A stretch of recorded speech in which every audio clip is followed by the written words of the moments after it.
Now, sir, I know that this plan has just started and it is perhaps too early for us to say anything about it.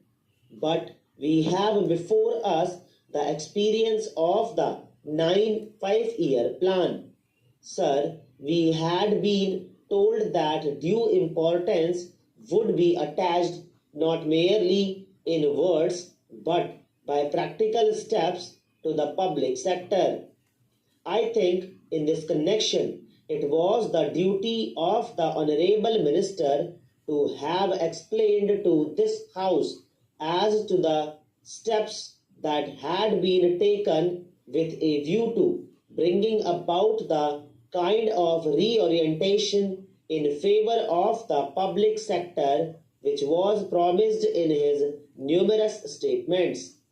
But I find that is completely missing from his speech, except that a pious wish has been expressed with regard to this particular sector of our industry. Previously, we had, under the purview of this act, about 42 industries. Now, the list has lengthened and a number of industries will be added. I concede that when we are having a planned economy, when we are thinking in terms of rapid development of industries, of rapid industrialization, it is necessary for the government to come into the picture more and more and assume the necessary control and direction of industries. I am not opposed to it at all. On the contrary, I would like them to vigorously act in this matter, but that is not enough. We must examine as to whether the direction, regulation, or whatever you call it is on the right lines, how it has worked. We have got such general statements from the ministers that they do not throw much light for us laymen on the matter. I wish that when such measures are brought before the House, a kind of white paper or whatever you call it is circulated among the members. You do not expect that we laymen in this House would easily understand these things until and unless we have some opportunities of studying the relevant data and the material on the subject. We have been denied those opportunities and I regret that we have been so denied.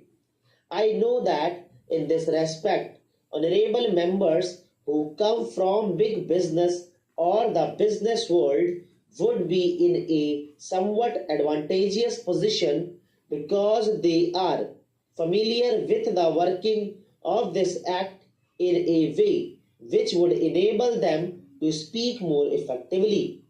Now, let us see how this has worked. I know that when this measure was first brought before the House several years ago, there was much opposition to it which came not from the public but from certain business interests. They did not like any kind of government interference in industry. They believed in a kind of laissez-faire in this matter and they thought that if the government came into the picture, their interests would suffer. Naturally, they were openly hostile to these kinds of powers for the government, but that was not the view of the country.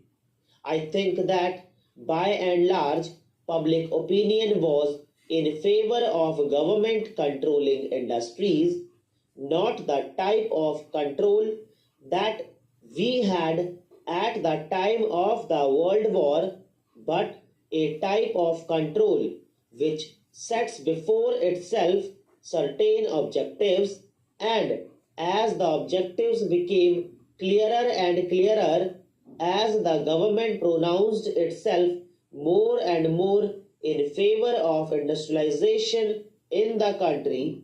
Public opinion strongly veered round that particular point of view of the government in this matter, namely that government should have control over our industries, but it is the government which has not lived up to its promises.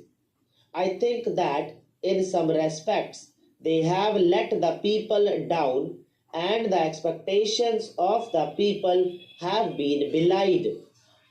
Now, take for instance the period between 1991 when the measure was first adopted and now. What do we see? We do not have compact figures for the entire period. We have got only certain figures with regard to this matter. I would refer only to the progress reports on the 7th 5-year plan. There you will see that the government had not taken any very effective steps for the development of the public sector. It is true that certain steel mills got going under the 7th 5-year plan and more will be started under the 8th plan, but if you look at the picture, you will find that the public sector was considered to be a secondary matter. It was the private sector which got all the attention and assistance of the government. I am not at all suggesting that government was totally unmindful of the public sector. What I am saying is that when the government entered into the picture, it did not give to the public sector the attention that it deserved. I think that the Honorable Minister owes us an explanation not only as to why such a thing happened, but also as to what steps he is going to take with a view to changing the pattern of such development. So दोस्तों इसी के साथ आज की तीनों dictation finish